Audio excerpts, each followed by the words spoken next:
안녕하세요. 여러분과 TV에서 자주 만난 스티브 앨런입니다. 만약 여러분이 저를 모르신다면 저는 돈을 많이 벌 수 없습니다. 사람들은 즐기기에 기꺼이 돈을 씁니다. 당시 레코드를 사고 공연장에 간데 몇 달러를 소비한 것이 마이클 잭슨을 백만장자로 만들었습니다. 저는 이런 방식이 여러분을 위해서나 마이클 잭슨을 위해서나 저를 위해서 좋다고 생각합니다. 물론 여러분이 어떤 분야에서 특별한 재능을 갖고 있고 이를 잘 활용한다면 여러분 가족이나 여러분 이웃 모두를 잘 살게 만들 수도 있습니다. 자유시장 경제에서 우리의 수입은 우리가 얼마나 많은 훈련을 받았는가, 일을 얼마나 잘해냈는가, 우리가 제공할 수 있는 것이 얼마나 귀한 것인가에 달려 있습니다. 운 좋게도 스티븐 앨런과 같은 사람은 많지 않습니다. 그러나 동등한 기회가 있습니다. 이것이 아메리칸 드림이고 밀턴 프리드만 박사가 앞서의 TV 시리즈에 설명하신 시장 경제입니다. 연애 동안 저는 밀턴 박사님에게 경제학과 정치학의 여러 현상에 대해 설명을 받았습니다. 그는 훌륭한 교사이고 자유와 개인 권리의 수호자입니다. 한편 마이클 잭슨이나 다른 천문학적인 수입을 올리는 사람들에 대해 그렇게 하지 못하도록 하려는 사람들도 있습니다. 그들은 모든 사람의 부가 어느 정도 공평해지는 것이 좋다고 생각합니다. 완전히 추상적인 이 생각에도 일리는 있습니다. 마이클 잭슨은 한 해에 50만 달러나 100만 달러면 충분할 것이고 실질적으로 한 푼도 없는 사람들이 있기 때문입니다. 지난 수백 년 동안 가난을 몰아내기 위하여 개인의 소득 상한선을 제한하려는 철학자들도 있었습니다. 문제는 이런 매력적으로 보이는 아이디어가 전혀 제기능을 하지 못했다는 것입니다. 미국의 개척자들은 이미 300년 전에 사회주의의 한 형태를 시도했습니다. 그들이 가진 평등에 입각한 계획에도 불구하고 그들은 수확을 공평하게 나눌 때보다 수확물을 각자 가질 수 있고 개인이 쓰고 팔 수 있게 될 때부터 비로소 번영할 수 있었습니다. 그런데 러시아 공산주의 혁명의 목적은 소유를 나누는 것이었습니다.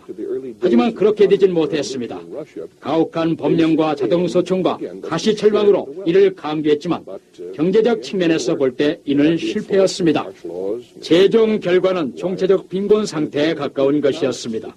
그래서 사람들은 자신의 능력과 재능을 바탕으로 부를 축적할 수 있고 동시에 가난한 사람들에게 맹목적으로 지원하지 않는 그런 공평한 제도를 얻기 위해 오랫동안 주장해온 것입니다. 개인이 부를 축적할 수 없는 제도는 제대로 움직일 수 없습니다. 그래서 자유시장 제도는 다른 대안들보다 더 나은 결과를 가져오는 것입니다.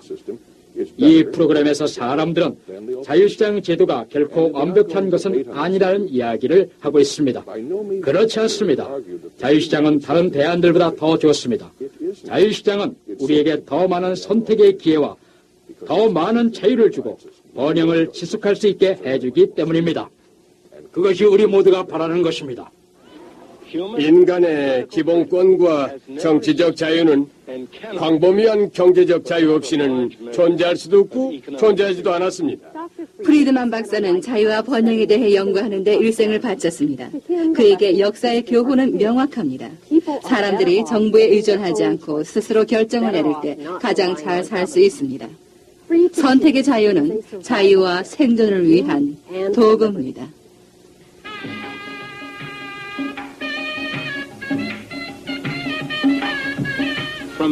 빅토리아 시대의 소설가부터 현대 개혁주의자들의 일까지 그들이 우리의 감정을 움직이도록 하기 위해 가장 자주 써왔던 도구는 부와 빈곤의 극단적 대비입니다. 우리가 예상할 수 있는 결론은 부자가 빈곤에 대해 책임이 있다는 것입니다. 가난한 사람을 이용하여 부를 이루었기 때문이라는 것이죠. 뉴딜리의 빈민가이든 라스베가스의 화려한 거리에서든 가난한 사람이 있다는 것은 분명히 공평하지 않습니다. 삶은 불공평한 것입니다. 어떤 사람은 앞을 볼 수 없는 사람으로 태어나지만 어떤 사람은 앞을 볼 수 있습니다. 어떤 이는 부유한 부모에게서, 어떤 이는 가난한 부모에게서 태어나는 것도 공평하지 않습니다. 공평한 것은 아무것도 없어요. 무하마드 알리가 하룻밤에 수백만 달러를 벌 수 있는 기술을 갖고 태어난 것도 공평한 것은 아닙니다. 말리나 티트리가 모든 사람이 부러워하는 멋진 각선미를 가진 것도 공평하지 않습니다. 공평한 것은 아무것도 없습니다. 그러나 한편으로는 많은 사람들이 자연의 불공평이 만들어낸 말리나 티트리의 다리를 보고 좋아하지 않습니까? 만약 모든 사람들이 복제인가처럼 똑같은 세상이 있다면 어떤 세상이겠습니까? 한 사람만 박물관에 견본으로 남겨두면 될 것입니다.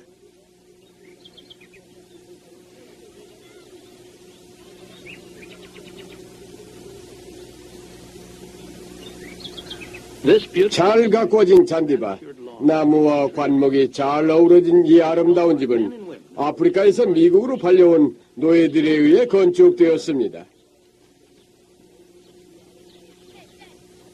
이 재매밭은 노예들에 의해 가꾸어져 그들과 그들 주인의 식량으로 쓰여졌습니다.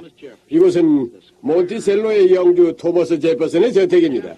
제퍼슨은 스스로 진실임을 증명하는 다음과 같은 말을 남겼습니다. 모든 사람은 평등하도록 창조되었고 창조주로부터 인생과 자유와 행복을 추구할 수 있는 양도할 수 없는 권리를 부여받았습니다. 이 말은 토머스 제퍼슨이 33살에 쓴 미국 독립선언문에 들어있으며 미국 역사의 기본적 사상을 규정하는 말이 되었습니다. 미국 역사에서 평등에 대한 개념은 실제 행동으로 옮겨지기 위한 과정에서 해석과 재해석을 반복하게 되었습니다. 토머스 제퍼슨이 모든 사람은 평등하게 창조되었다고 한 말은 무슨 뜻일까요? 그가 의미한 것이 모든 사람의 능력과 가치관이 평등하고 동일하다는 의미는 아닐 것입니다. 그 자신도 매우 특별한 사람이었습니다. 26살에 그는 몬티셀로의 이 아름다운 집을 설계하고 건축을 감독하고 직접 일하기도 했습니다. 그는 발명가였고 학자, 저술가, 정치가였습니다. 그는 버지니아 주지사와 프랑스 공사, 미국 대통령을 지냈습니다. 그가 말한 평등의 의미는 창조주에게 부여받았다는 구절에서 볼 수 있습니다. 모든 사람은 신의 눈으로 볼 때 평등하다는 것입니다. 모든 사람은 남과 구별되어 인생과 자유와 행복을 추구할 수 있는 권리를 가진 사람으로 대우를 받아야 한다는 것입니다. 물론 이러한 이상이 제퍼슨의 생애에서나 우리나라에서 실제 행동으로 부합되지는 않았습니다. 제퍼슨은 평생 독립선언문의 이 구절과 노예제도 사이에서 고민을 했습니다. 하지만 그는 평생 노예를 소유하고 살았습니다.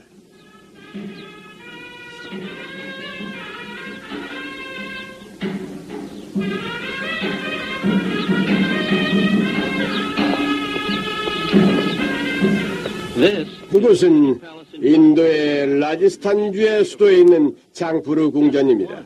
이 우아한 건물은 150년 전 이곳을 통치하던 왕자에 의해 지어졌습니다.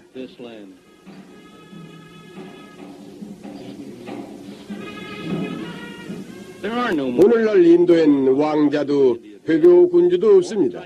인도 정부의 평등을 위한 노력으로 모든 자유는 없어졌습니다.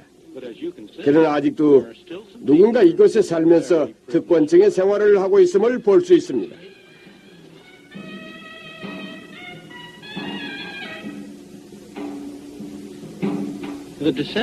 회교 군주들의 후예들은 다른 궁전들을 관광 호텔로 사용하면서 이런 생활을 누리는 비용을 충당하고 있습니다. 인도를 여행하는 사람들은 또 다른 사람들이 어떻게 생활하는가를 볼 수 있습니다.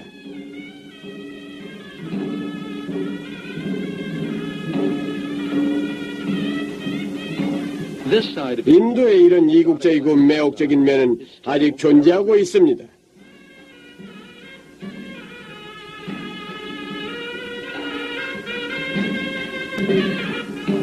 세계 어디서나 총체적인 소득과 부의 불평등을 볼 수 있습니다. 이런 사실은 우리를 불쾌하게 합니다. 자본주의 자유시장 경제가 이런 불평등을 확대한다는 생각이 확산되고 있습니다. 부자는 가난한 사람들을 착취하여 부를 이룬다는 생각입니다. 이것은 진실과는 거리가 멉니다. 어느 곳에서나 자유시장 경제는 보통 사람들에게 이전에 꿈꾸지 못한 생활 수준을 이루는 것이 가능하도록 해줍니다.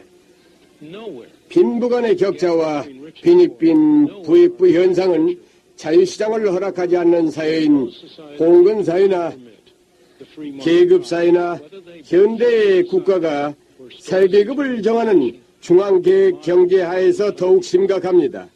인도에서는 평등의 이름을 걸고 중앙계획 경제를 도입했습니다만 비극적인 것은 30년이 지난 오늘에도 일반 시민들의 삶은 조금도 개선되지 않았다는 것입니다.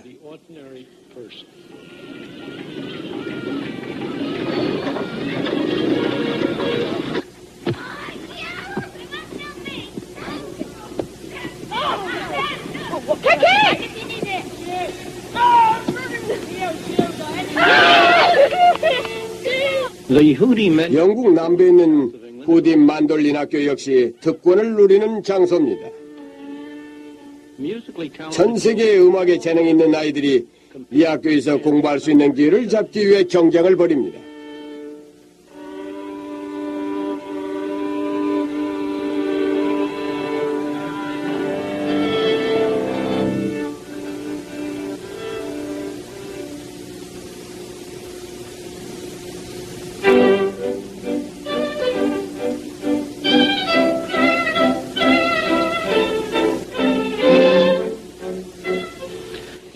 평등 사상에 바탕을 둔 도덕론자들은 아이들이 우연히 부유한 부모에게서 태어나는 것만으로 많은 혜택을 누리는 것이 공평하지 않다는 인식을 가지고 있습니다. 물론 이것은 불공평합니다. 하지만 부를 갖고 태어나는 것과 다른 무엇을 갖고 태어나는 것에 차이가 있습니까? 이 아이들은 채권과 주식의 형태가 아닌 재능이라는 형태의 부를 가지고 태어났습니다. 이 15살짜리 아이는 능숙한 첼리스트입니다. 그의 아버지는 명성 있는 바이올리니스트입니다. 이 학교의 많은 학생들이 음악가족이라는 사실은 우연이 아닙니다.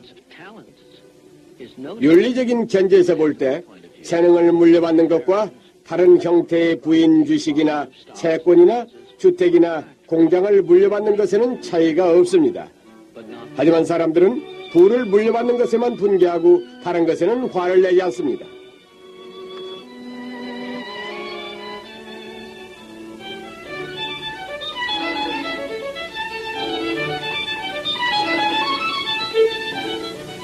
부모의 입장에서 같은 문제를 봅시다. 당신이 자녀에게 특별한 기회를 줄 수 있는 서로 다른 방법들이 있습니다. 당신은 아이에게 교육을 사줄 수 있습니다. 교육은 자녀에게 높은 소득을 올릴 수 있는 기술을 갖도록 해줍니다. 다른 방법은 자녀가 잘 살 수 있도록 사업체를 사줄 수도 있고 재산 그대로를 물려주어 잘 살 수 있도록 해줄 수도 있습니다. 재산을 사용하는 이 세 가지 방법에 어떤 도덕적 차이가 있습니까? 다른 예를 들면 정부가 당신을 위해 세금을 초과하는 돈을 쓴다면 이를 허용해서 흥청망청 써버려야 할까요? 아니면 자녀 세대를 위해 이를 허용하지 말아야 할까요? 이런 도덕적 문제는 미묘하고 복잡합니다. 이런 문제는 공평하게 몫을 나눈다는 간단한 공식에 의해 풀리지는 않습니다. 심각하게 생각해보면 이 소년이 실제로 음악적 기술이 모자란다면 누가 모자라는 음악적 재능을 보충하기 위해 이 학교에 보내겠습니까?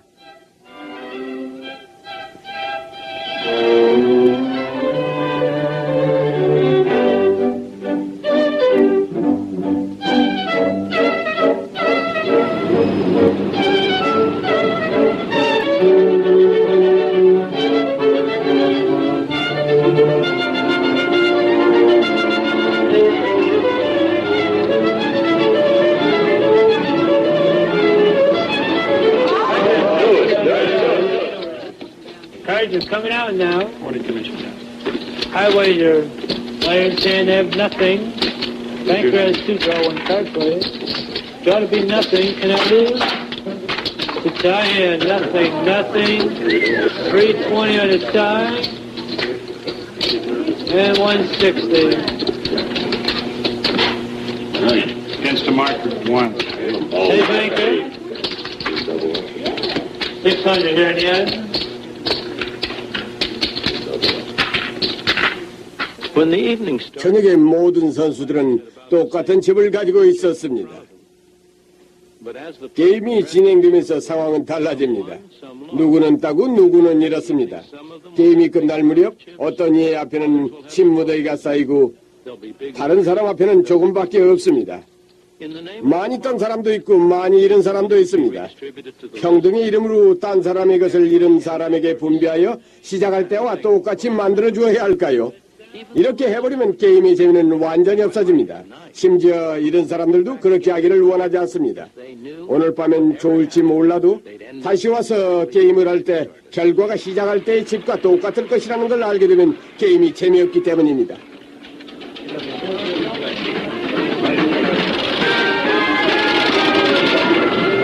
We're only 1 minute away from double jackpot time. When we're in the double jackpot time, watch double jackpot board. With the number of your spots, one double jackpot. Now select your favorite machine, check your screen, and listen to the horn after the countdown.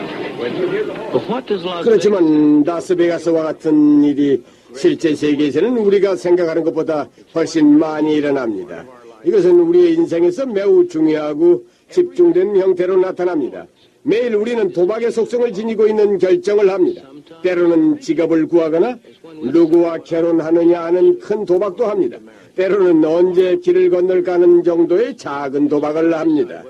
문제는 결정을 내리는 사람이 우리 자신이냐 아니면 다른 사람인가 하는 것입니다. 우리는 우리가 결정했을 때만 결과에 대해 책임을 질 수 있습니다. 우리 사회의 경제적 제도는 한 세기 전부터 만들어졌습니다. 이 제도는 헨리 포드, 토머스, 에디슨, 크리스텐 버나드에게 우리가 지금 누리고 있는 기적들을 만들어내는 동기를 주었습니다. 그들의 동기는 다른 사람들이 그들이 만들어낸 물건에 대해 재정적으로 무엇을 주는가 합니다. 물론 이와 같은 방식에서 이런 사람도 많습니다. 그들의 이름을 잊을 수는 없습니다. 하지만 그들도 자기가 무엇을 잘못했는가에 대해 알게 되었습니다. 잃은 사람이나 얻은 사람이나 사회는 모든 사람들이 기회를 활용함으로써 혜택을 받게 했습니다.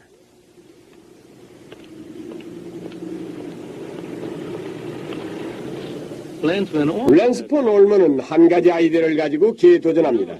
언젠가 우리 모두 그의 생각에서 도움을 받을 수도 있습니다. 그러나 이것이 그가 기회에 도전하는 이유는 아닙니다. 그는 단지 부자가 되기 위해서 이 일을 합니다.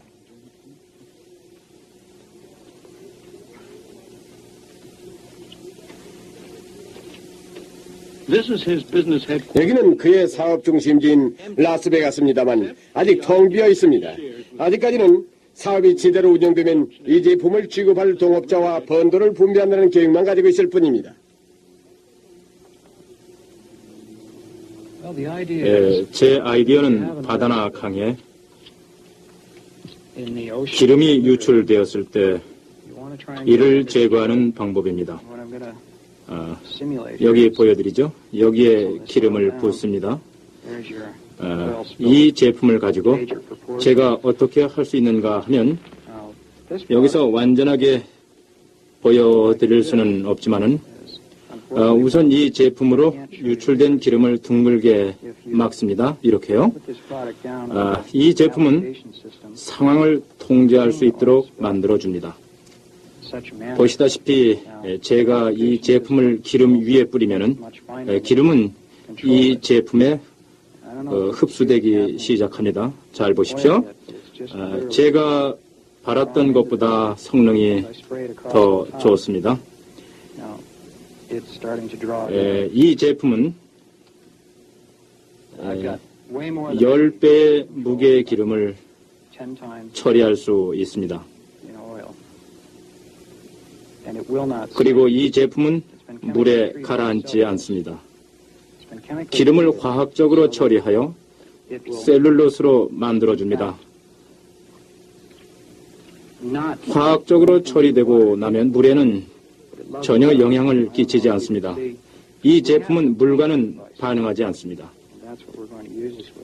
우리가 기름 먹보라고 부르는 이 제품은 보시다시피 아주 적은 양으로도 기름을 처리할 수가 있습니다. 그리고 이 제품으로부터 기름을 다시 추출할 수가 있습니다. 기름이 유출되어도 이를 통제할 수만 있으면은 그렇게 큰 문제는 아닙니다.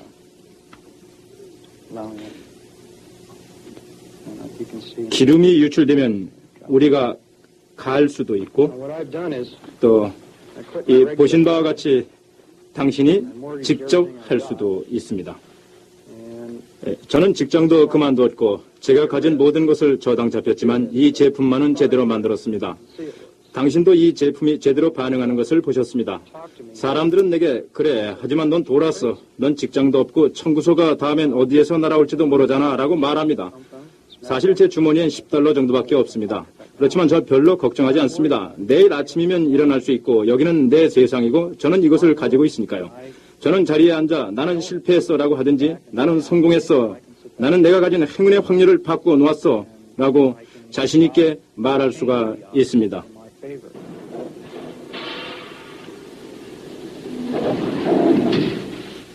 사람들은 자유시장에서 스스로 선택을 합니다. 여기 두 사람은 위험하고 시끄럽고 더러운 환경에서 일을 합니다. 일이 좋아서가 아니라 급료가 높기 때문에 일을 하고 있습니다. 이것이 그들의 선택입니다. 이 젊은이는 골프장에서 일하기 위해 돈을 잘 벌 수 있는 안정된 직업을 가질 수 있는 기회를 포기했습니다. 그는 프로골퍼가 되기를 원합니다. 이것은 큰 도박이지만 그가 택한 결정입니다. 사람들은 그들이 가진 자산을 가장 효율적으로 자유롭게 이용할 수 있을 때 가장 생산적이 되고 가장 큰 기회를 갖습니다.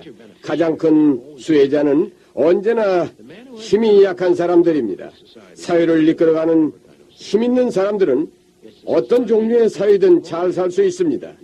힘이 없는 사람에게 기회를 줄 수 있는 사회는 이들에게 가장 큰 혜택을 주는 사회입니다.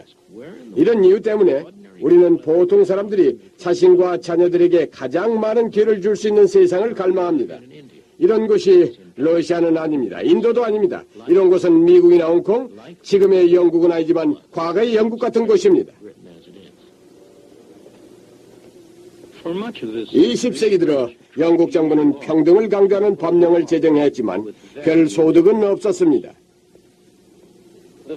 평등을 강조한 정책이 실패한 것은 방법을 잘못 적용해서도 아니고 운영을 잘못해서도 운영하는 사람들에게 잘못이 있어서도 아닙니다. 실패의 원인은 좀 더 기본적인 데 있습니다.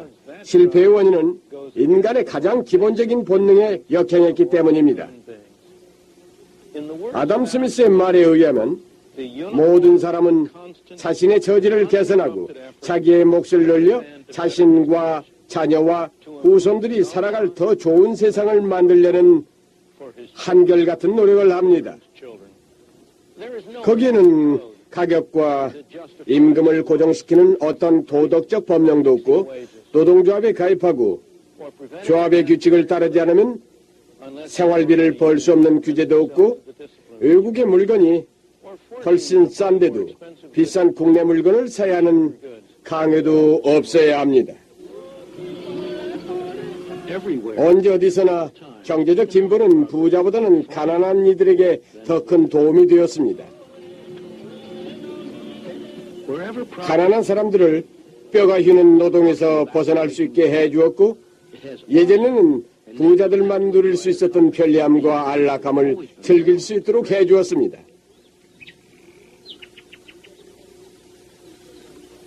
(19세기) 남북전쟁 이후 20세기에 이르는 동안 평등의 개념은 하느님 앞에서의 평등이란 추상적 개념에서 더욱 명확하고 구체화되었습니다. 세계에 있어서 평등의 개념은 사람들이 각자의 능력 안에서 동등한 기회를 갖는 것이라는 의미로 다가왔습니다. 모든 직업의 기회는 인종이나 종교나 그들이 속해 있는 사회계층을 떠나 그들의 능력에 기초하여 개방되어야 합니다. 기회의 균등이라는 개념은 자유의 개념과 상충하지 않고 오히려 서로를 보강합니다. 이러한 생각은 오늘날에도 광범위하게 인식되고 있습니다. 하지만 20세기에 들어와서 이와는 매우 다른 개념과 사상이 다른 나라에서 시작되었고 미국에까지 나타나게 되었습니다. 이 생각은 모든 사람의 수입과 생활 수준과 재산이 평등해야 한다는 것입니다. 또 이 생각은 경제적 경쟁에서 모든 사람이 똑같은 출발점에서 출발해야 한다는 쪽보다 모든 사람이 동시에 결승점에 들어와야 한다는 주장을 담고 있습니다. 이러한 개념은 자유의 개념과 매우 심각하게 부딪히게 되었습니다. 다른 사람에게 혜택을 주기 위해 누군가의 자유를 제한해야 하기 때문입니다. 자유보다 평등을 지향하는 사회는 결국 아무것도 이룰 수 없습니다. 평등보다 자유를 앞세우는 사회는 자유와 평등을 함께 더 훌륭히 이뤄낼 수 있습니다.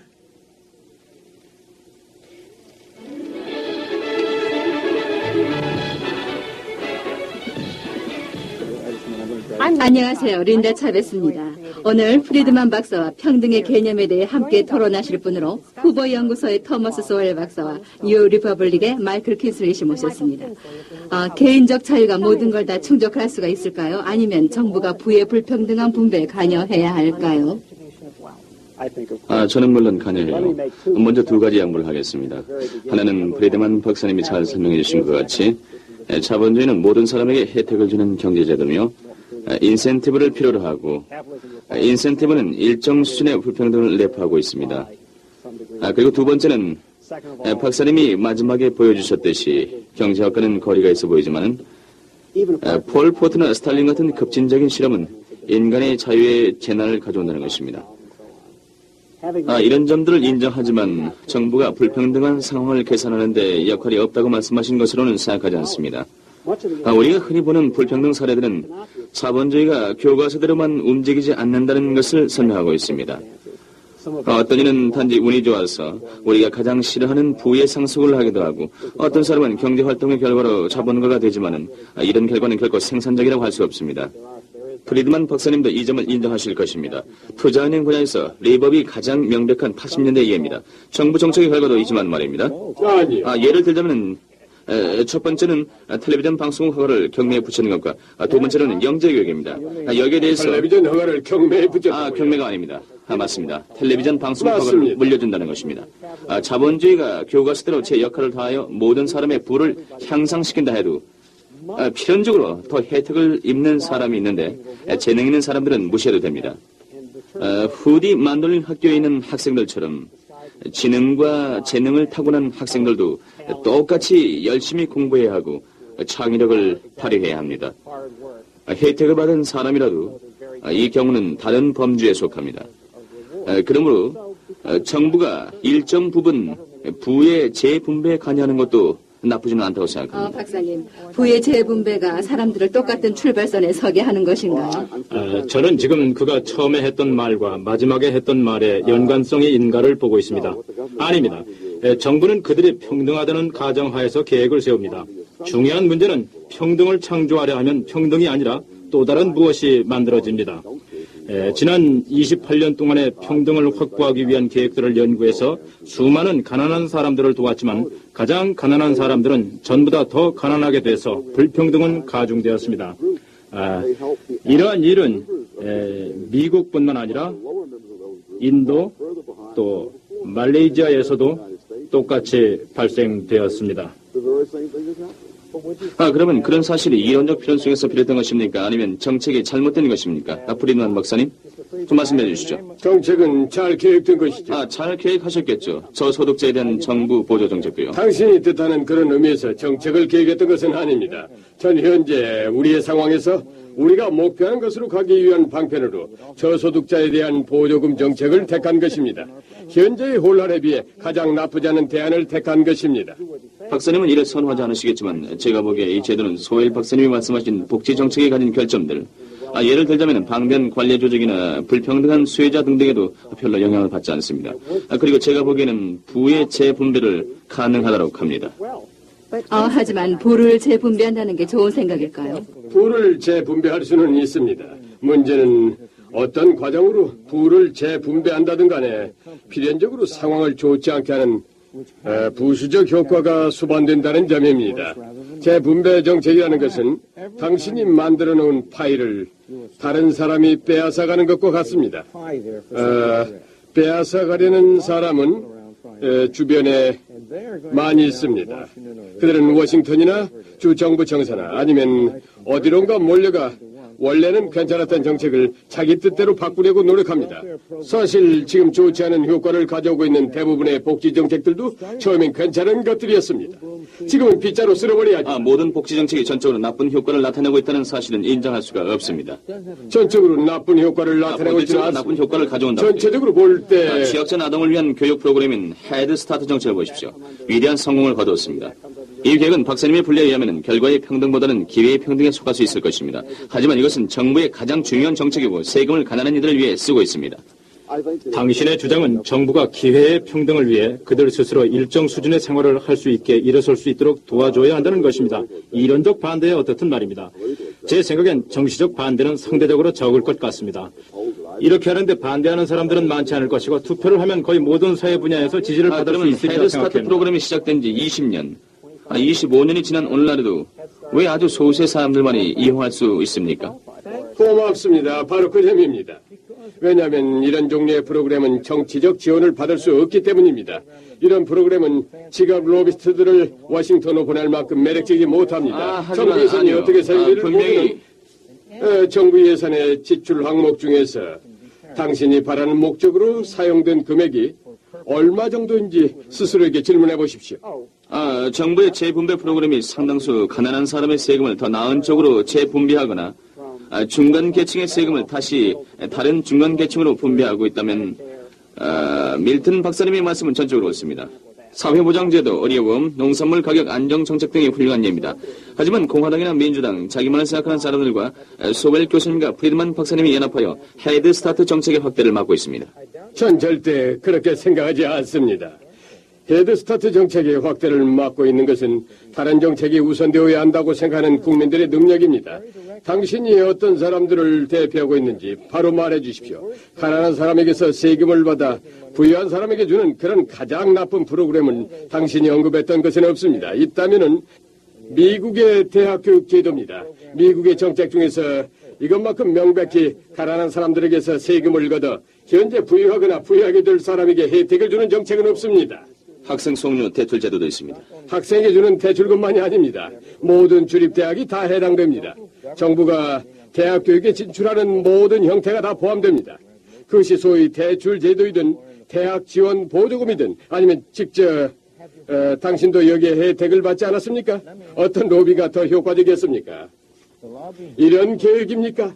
아니면 헤드 퍼스트 프로그램이겠습니까? 예, 저는 쥐구멍이나 찾아야겠군요. 언제까지 이 논리를 밀고 나가실 겁니까?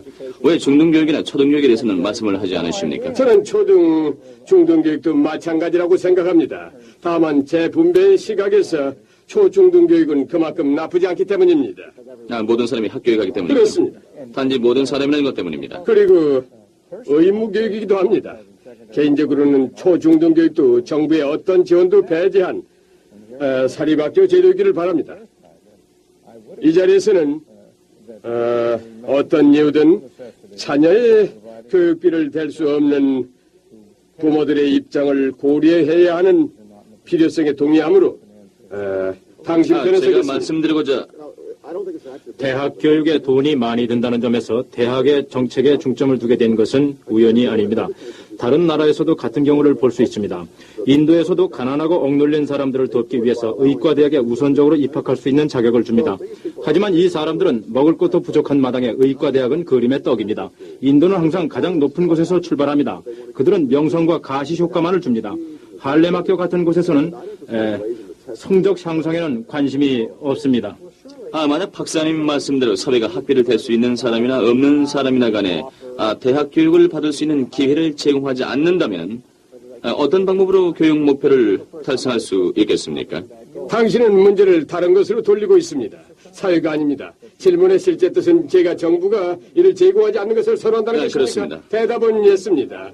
사회가 할 수 있기 때문입니다. 어떻게... 정부가 이를 제공하기 훨씬 이전에 연방정부가 보조금을 제공하기 훨씬 이전부터 주정부가 보조금을 지급했었습니다. 주정부가 제공했었죠. 하지만 미국의 초창기에 설립된 대학들은 정부에 의해 설립된 것이 아닙니다. 당시 졸업한 하버드 대학도 개인에 의해 설립된 학교입니다. 하지만 그렇지 않습니다. 누구나 하버드에 갈 수 있는 기회가 있는 것은 아닙니다. 만약 제가 틀렸다면 지적해 주십시오.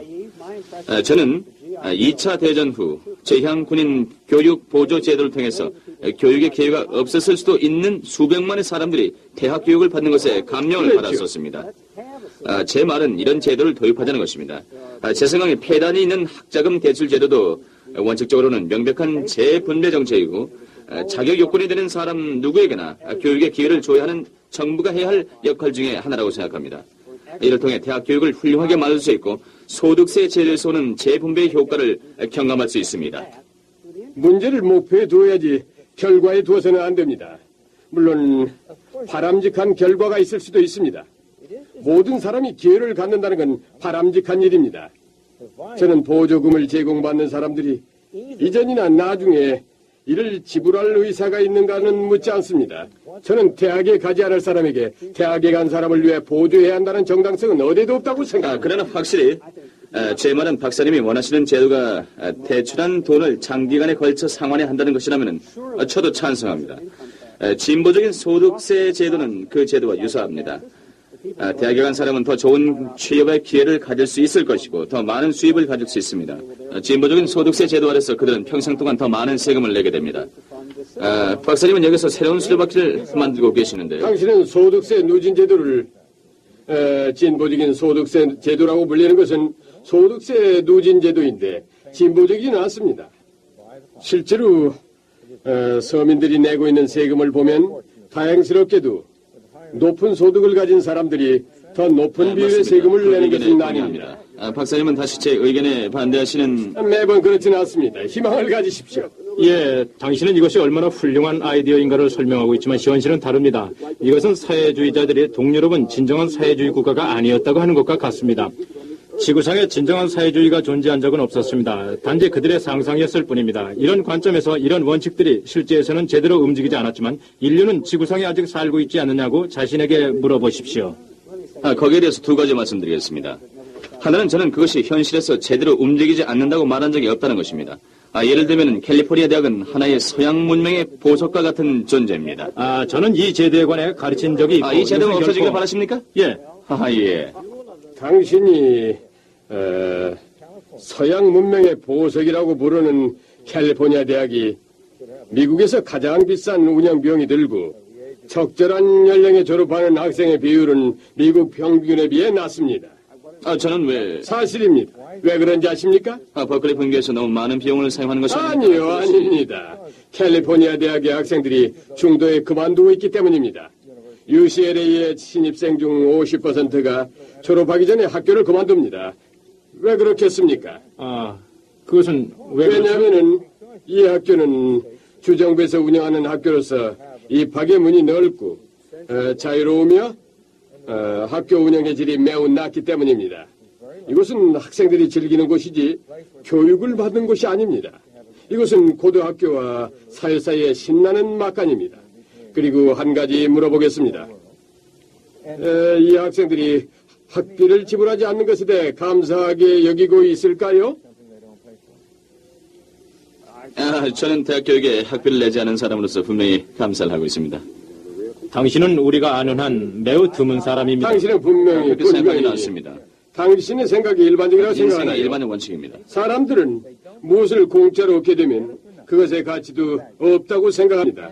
그리고 저는 그렇게 생각하지. 내가 아는 한 많은 사람들은 대학에 간 많은 학생들은 단지 쉽고 싸게 공짜로 이 좋은 것을 얻었기 때문에 그것으로부터 무엇을 얻을 길을 정부를 파괴버렸습니다. 재분배하기 위해 돈 대신 다른 무엇을 주게 되면 명백히 비효율이 발생하게 됩니다.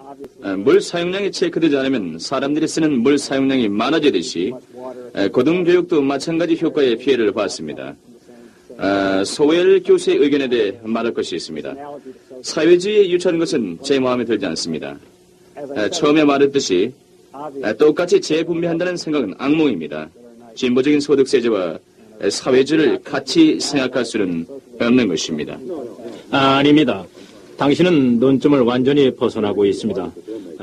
제가 말한 것은 당신의 논점은 훌륭한 생각을 담고 있다는 것이었습니다. 다만 그것이 구체적 실천에 의해서는 재난으로 끝난다는 것입니다. 그 생각은 훌륭합니다. 언급하신 캘리포니아 대학에서 가르쳤던 경험이 있는데 그곳의 또 다른 문제는 교수단이라고 불리는 연구 공장들입니다. 그것은 가르치는 것이 아닙니다. 저는 교수단 모임에 갈 때마다 학생들과 납세자들에 대하여 언급했지만은 그들은 소웰이 또 그 말을 해 하고는 웃고 가버립니다. 제가 그 학교의 학생들은 너무 공부를 하버드나 예일, 프린스턴 같은 사립대학교에서도 같은 정도로 교수들에게 의존하고 있지는 않습니까? 같은 정도는 아닙니다. 그들이 교수들에게 의지하고 있는 것은 모든 교수들이 정부의 돈을 받고 있기 때문입니다. 그러나 예를 꼭 들자면 그것만은 아닙니다. 그건 방대한 관료 조직 때문입니다. 아니요. 정부 보조금이 주어지기 전에는 수업 부담이 더 높았습니다. 예를 들면 콜롬비아 대학의 보스랜드가 1940년대 교사들에 대해 쓴 책을 보면은 콜롬비아 대학의 수업 부담은 학기당 50시간이었습니다. 시골에 있는 이름 없는 대학에서도 그 정도는 아닙니다. 정부가 학교에 돈을 쏟아붓게 되자 사람들은 더 적게 가르치게 되었습니다. 이제 잠깐 대학의 주제를 떠나 소득 재분배 문제를 얘기해 보도록 하죠. 역사적 사실을 볼 때 미국 역사상 가장 위대한 활동이 있던 시기는 19세기로서 이때의 정부는 작았습니다.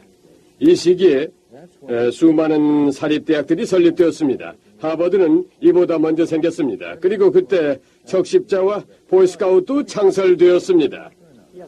그러나 밀턴 박사님, 19세기는 가난한 사람들을 위한 공공 서비스도 부의 재분배 정도도 현재와 비교하면 분명히 매우 낮은 수준이었죠. 가난한 사람들에 대한 진료 혜택이나 교육 제도도 없었습니다. 박사님이 말씀하시고자 하는 것이 정부는 이런 형태의 재분배에 관여하지 않아야 한다는 것이라면 저는 박사님의 신념에 용기를 갖고 재분배는 이루어지지 않을 것이며 그다지 희망적이지 않은 얼마간의 개인의 자선 활동에 저는 사실을 그렇게 해석하는 것에 동의하지 않습니다. 큰 규모의 개인적 비영리 자선 병원들은 모두 19세기에 설립되었습니다. 지금의 발전을 이루기 전인 제가 자라던 시절인 1920년대에도 가난한 사람들에게 대한 더 나은 의료 진료 활동들이 있었습니다. 지금은 매우 가난한 사람들은 좋은 약을 구할 수 있고 매우 부유한 사람들도 좋은 약을 구할 수 있습니다. 하지만 중간에 있는 사람들은 우리 의료 제도가 혼란한 것은 다른 많은 이유들 때문일 것입니다. 그 이유는 박사님의 전문 분야이시지만은 자유로운 시장이 아니기 때문입니다. 그렇지만 19세기의 가난한 사람들이 지금보다 더 나은 의료 혜택을 받았다는 하나 것. 예를 더 들어보이겠습니다. 저희 부모님과 다른 사람들 같이 유럽에서 이민 온 사람들은 활동적이고 효과적인 자선기관들의 도움으로 이 땅에서 생활을 시작할 수 있었습니다. 공평성이 주제가 아니었던가요? 박사님, 이 주제는 포기한 겁니까? 공평성이 무엇을 의미하는가에 달렸죠. 공평성이 기회에 관한 것이라면 재분배와는 전혀 다른 개념입니다. 가난한 사람들이 날 때부터 이마에 가난이라는 주홍 글씨를 새긴 것처럼 영원히 가난할 것이라는 생각에 섬뜩해지는데요. 가난한 사람들이 가난에서 벗어날 수 있다는 것은 좋은 일입니다. 정부가 시장을 통제하지 않으면 가난한 사람들은 천천히 일어설 수 있습니다. 이 상태에 다시 계층을 영속시키는 요소를 더한다면 사람들은 이런 좋은 일이 왜 더 이상 일어나지 않나? 또 무슨 일인가를 아마 물을 것입니다. 제 주장은 그보다 훨씬 기초적인 것입니다. 인생의 경주는 상당한 부분이 운에 기인한다고 볼 수 있습니다. 확실히 그렇습니다. 그런 재능은 행운입니다. 지적하셨듯이 행운을 물려받은 것과 재능을 물려받은 것은 같은 것입니다. 그것은 운명적인 것이죠. 제게는 경제와 생산활동에 지장을 최소화하고도 이런 운명적 요소에 비중을 줄이는 방법이 있다고 생각합니다. 그럴 수 있다면 좋은 일이 아니겠습니까? 네, 동의합니다. 박사님은 원칙에는 문제가 없는데도 실행에는 항상 반대하셨습니다. 아니요. 우리의 차이는 언제나 달랐지만 말입니다. 우리의 차이는 당신은 항상 이를 성취하기 위해 큰 정부를 필요로 한다는 점입니다. 자유시장을 편협하게 해석해서는 안 됩니다. 시장은 자선적인 활동들도 포함하고 있습니다. 카네이가 전국의 사립도서관을 설립한 것도 시장 활동의 한 편입니다. 비영리병원이 설립된 것도 개인 활동과 시장의 활동입니다. 우리의 목적은 같습니다. 하지만 제 의견은 우리의 공동 목표를 달성할 보다 효과적인 방법에 관한 것입니다. 사람들의 삶이 상당 부분 운에 따른다는 의견에는 동감합니다. 그동안 선택의 자유에서 토론했던 우리의 삶에 영향을 주는 여러 길에 대해 계속 생각할 수 있는 시간이 됐으면 합니다.